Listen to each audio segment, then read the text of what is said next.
চাৰিদিনীয়াকৈ হ'ব হিমন্ত বিশ্ব শৰ্মাৰ দ্বিতীয়টো কাৰ্যকালৰ প্ৰথমখন অধিৱেশন। 21 মে'ৰ পৰা 25 মে'লৈ অনুষ্ঠিত হ'ব এই অধিৱেশন। অসম বিধানসভাৰ প্ৰটেম অধ্যক্ষৰ শপত ল'লে চন্দ্ৰমোহন পাটোৱাৰীয়ে। NDA মিত্ৰজোঁটৰ ঐতিহাসিক জয়ৰ পিছতে পুনৰ মুখ্যমন্ত্ৰী হিচাপে দায়িত্ব ল'লে হিমন্ত বিশ্ব শৰ্মাই। হিমন্ত বিশ্ব শৰ্মাৰ চৰকাৰৰ প্ৰথমখন বিধানসভাৰ অধিৱেশন অনুষ্ঠিত কৰাৰ বাবে সাজু হৈছে চৰকাৰ। ৰাজ্যপাল লক্ষ্মণ প্ৰসাদ আচাৰ্যৰ প্ৰটেম অধ্যক্ষ হিচাপে শপত বাক্য পাঠ কৰোৱালে চন্দ্ৰমোহন পাটোৱাৰীক।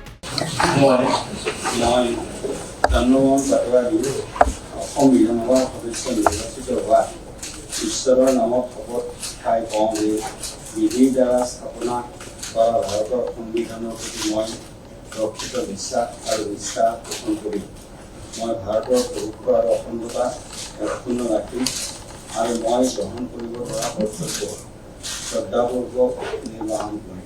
সপ্তমবাৰৰ বিধায়ক চন্দ্ৰমোহন পাটোৱাৰী অসম বিধানসভাৰ প্ৰটেম অধ্যক্ষ দায়িত্ব লৈ মুখ্যমন্ত্ৰী হিমন্ত বিশ্ব শৰ্মাক ধন্যবাদ জনায়। আজি মাননীয় ৰাজ্যপাল ডাঙৰীয়াই পাঠ কৰায় আৰু এই শপত গ্ৰহণ কৰাৰ পিছতে আমি ৰাজ্যপালৰ আদেশ মৰ্মে অহা 21 তাৰিখে হ'বলগীয়া বিধানসভাত আমাৰ নতুন নৱনিৰ্বাচিত সদস্যসকলক অসম বিধানৰ সদস্যসকলক আমি সদস্য পদৰ শপত বাক্য পাঠ কৰাম মাননীয় ৰাজ্যপালৰ আদেশ মৰ্মে।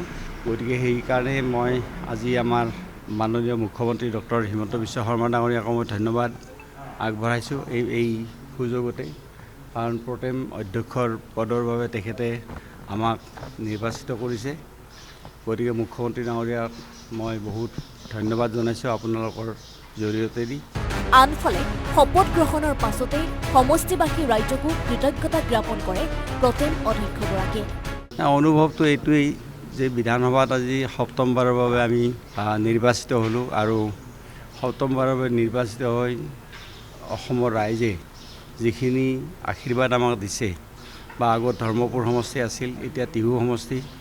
গতিকে আমাৰ ধৰ্মপুৰ সমষ্টি এটা সময়ত আৰু বৰ্তমানত টিহু সমষ্টিৰ ৰাইজে আমাক সপ্তমবাৰৰ বাবে যে নিৰ্বাচিত কৰি অসম বিধানলৈকে পঠিয়াইছে, তাৰ কাৰণে মই আমাৰ প্ৰথমতে ধৰ্মপুৰ সমষ্টি আৰু এতিয়া টিহু সমষ্টিৰ সকলো ৰাইজলৈকে মই আন্তৰিক শ্ৰদ্ধা নিবেদন কৰিছোঁ। এনেদৰে ৰাজভৱনত প্ৰটেম অধ্যক্ষ হিচাপে দায়িত্ব লয় চন্দ্ৰমোহন পাটোৱাৰীয়ে। ভিডিঅ' জাৰ্নেলিষ্ট পাৰ্থৰ সহযোগত মৌচুমী গগৈ ৰিপৰ্ট, আছাম টক্স।